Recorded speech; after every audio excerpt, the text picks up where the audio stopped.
Hei Turikansa ja nyt vihdoin, kun kaikki ovat tätä niin paljon pyytäneet, minä olen tehnyt sarjan, missä näytän, miten tehdään fursuit alusta loppuun mutta nyt pidemmittä puheita, eiköhän aloiteta.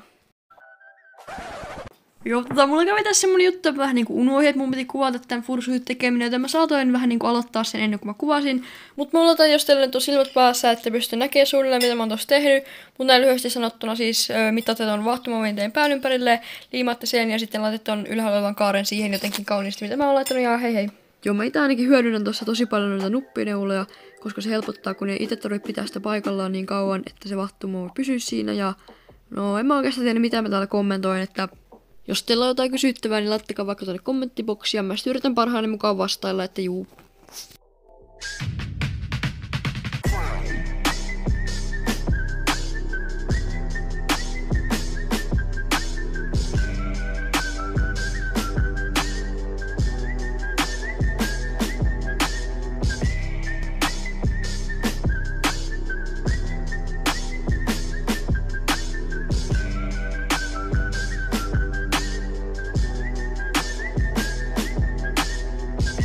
Joo, tuossa kohtaa mä olin sellainen herra, jomalta on ihan epäsymmetrinen ja sit mä vaan leikkasin tuosta palaan pois ja sitten se toimi kyllä hyvin.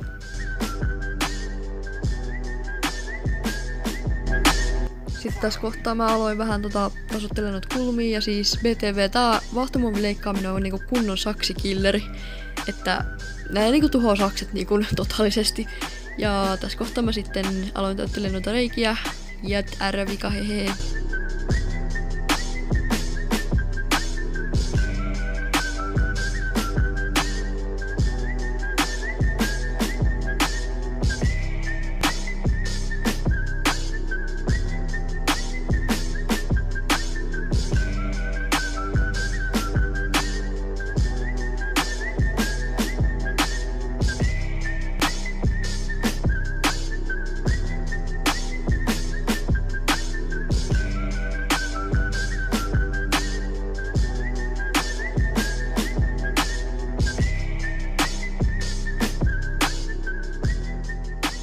No niin, eli sitten piti määritellä suunnilleen, että mihin leikkaa silmäreijät ja mihin suureijän.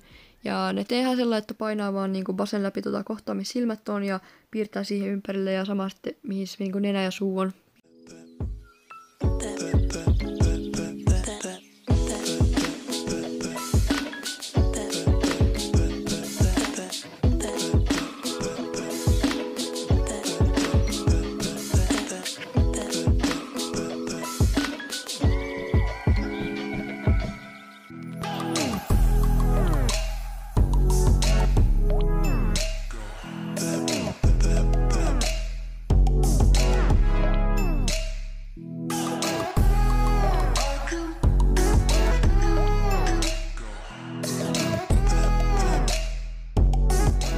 Joo, ja tuon suureen pitäisi mennä niin alas, että tein leuka tavallaan on siinä niin kuin yläpuolella tavallaan. En minä osaa selittää tätä, mutta ei joo.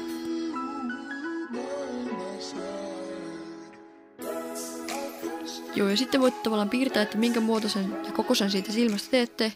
Leikkaatte sen irti ja sitten voitte niinku peilata sen tuon toiselle puolelle, että siitä tulisi myös samankokoinen.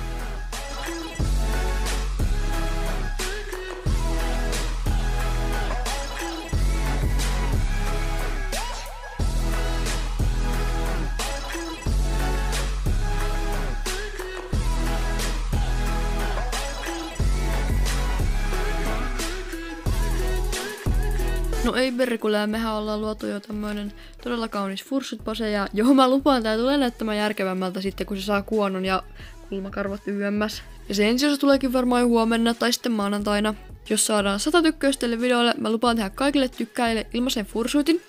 Siis aivan varmasti. Ja mun nimi on Kiivi, me nähdään ensi videossa, hei!